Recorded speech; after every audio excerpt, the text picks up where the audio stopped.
extremely proud, really. You know, it's been, you know, it's a club that I obviously hold dear to me. It's been my club for a number of years. It's something, yeah, I haven't taken lightly, really. You know, telling my little boys that, you know, I've got the opportunity to coach has obviously been, yeah, it's been great. You know, you never want to take it under these circumstances that I did. You know, my job were as a friend and as his assistant. Really, my job was to assist Simon as much as I could, and yeah, you never want to take it on. But you know, on the flip side of that, you know, to coach the club is, yeah, it's a very, very proud moment for me.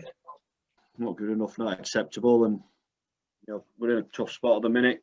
But just not seeing enough fight from the, you know, from the players, and obviously something's got to, you know, something's got to change. It's, you know, we're just in a bit of a rut at the moment. I'm just really disappointed with some individuals tonight. You know, I've seen some individuals tonight jump out of way of tackles, and that's a first for me.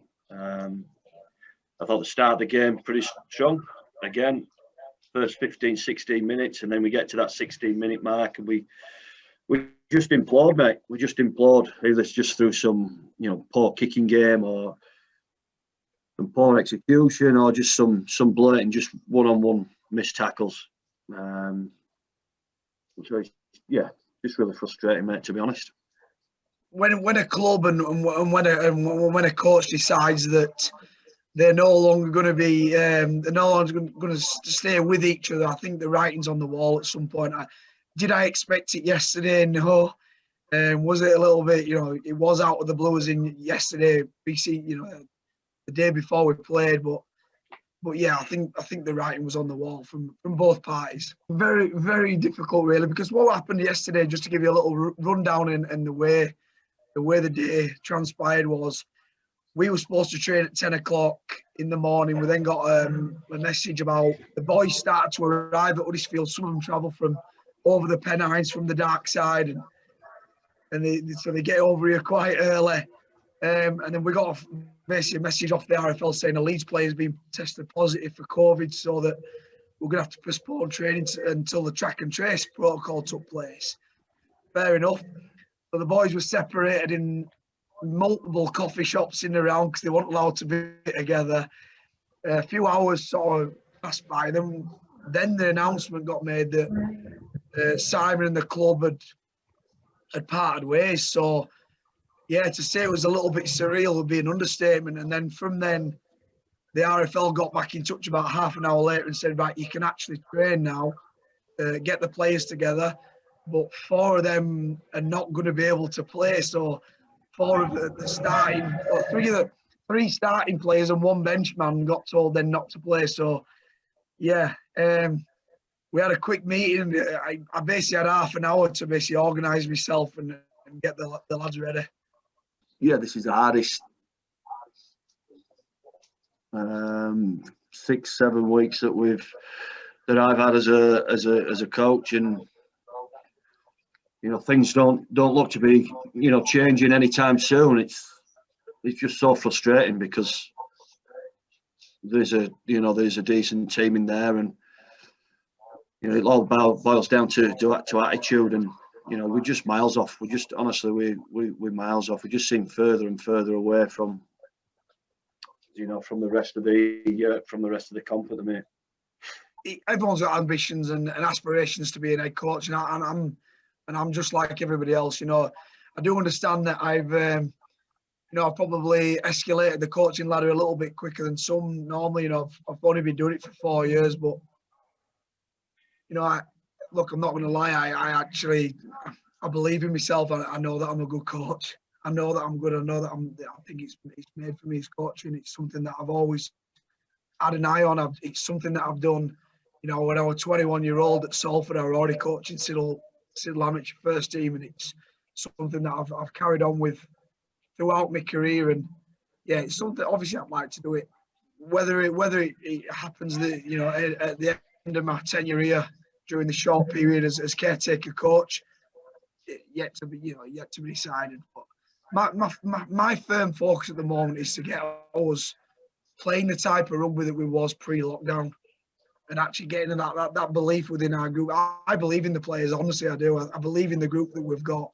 I think they're an incredible group of people, first and foremost, and they're actually and second to that, they're really good players. I think we've got a really good group that we showed at the beginning of lockdown, or before lockdown, sorry, that we can compete with the big boys and really challenge. And I just feel like my main focus at this moment in time is trying to get us back to that style and that brand of rugby. Simon has decided to leave on you for this moment in time. You're going to be coach, interim coach, and Kim Williams will be your assistant, and basically and that's how it's going to sit until I get told otherwise. We've missed an organiser probably since Liam Finn retired a few years ago.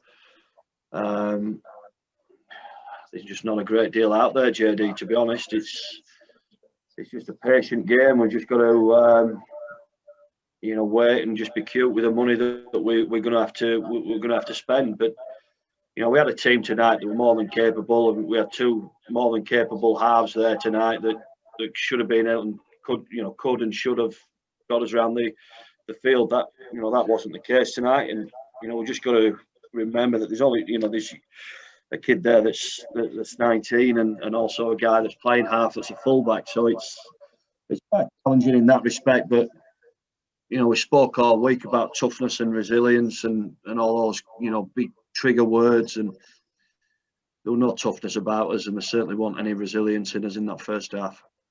For us, rugby league's a funny game. It is. I know it's a cliche, but it's about inches. The games that we've lost 3 games by 1 point. If we can just turn a few of the little 1% things, a little few of the effort-based stuff that I think we fell away from, I think would have been in a totally different position. The league table would dictate that with the points we'd have, but also the confidence we'd have. And I think, more than anything else, it shows us that once again, look, we can play. We're a good rugby league team. When we put it together and everyone brings their A game, from an individual perspective, then we can start challenging again. I thought Eddie Batty was his best player tonight. He's only had 3 sessions with us, and he was kind of the forefront of his pack tonight, and he just needed another 17 blokes around him to show that same attitude and same commitment as what Eddie did. I think Aidan Sezer, he's a fabulous player. I said to him before the game that I'm very privileged to be his coach. Really, we've had some very extremely good halfbacks at this club over the years, and Danny Brough was probably the last one with a really good left foot kicking game, and Sezer's that has sort of took that mantle. Really, his knowledge of the games is incredible. He's got a lovely skill set to him. But you know what probably stands him aside from a lot of players, and this is what I say about Sezer when people ask me, he makes the players around him better.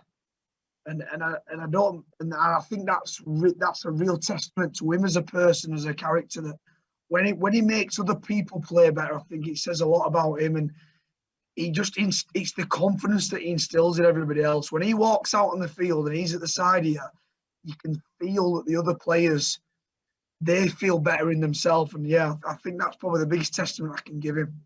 I'm not going to sit here and say all things are rosy. We've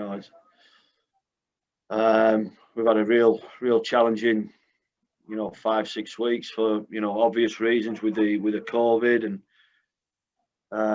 having to stand players. We're not just talking one, we're talking a handful of players down for other reasons. It's really disappointing, mate. And you live and breathe this game. I'm a proud Wakefield man, a proud Wakefield coach, and honour to coach this team. But it's very challenging at the moment, and finding it pretty tough, to be honest. Look, I'm a Siddle boy still. I'm a Siddle boy through and through. All my 3 little lads play there at the moment, from the Tykes to the 7s to the under 10s. I'm still coaching all 3 age groups I'll be coaching the under Tykes tomorrow at 5 o'clock, running around. So I'm invested highly down there, and I learned a lot. And I can only apologise to my friends and my people down at Sill, because I was rubbish really when I look back. I was only 21-year-old. I probably didn't understand the game myself, and I've said this on numerous occasions. It took Nathan Brown really. It took Nathan Brown for me really to see the game and understand the game. And when Brownie came in 2009, that's when I sort of really opened my eyes to the way the game should be played, and the way that I saw the game. I saw the game in a total different light. And unfortunately for the Siddle boys and my friends at the time, I didn't see it that way at the time. So, but I look back on it fondly, and the sort of the camaraderie and everything that they have with it at amateur level. I just don't think you can ever take that. That's the beauty of amateur rugby. That the bus rides coming back from Cumbria when they're all on a drink together, having a good time. It's you can't buy that. But I look back on it fondly, but think the amount of mistakes that I made now have probably held me in good stead for where I am today.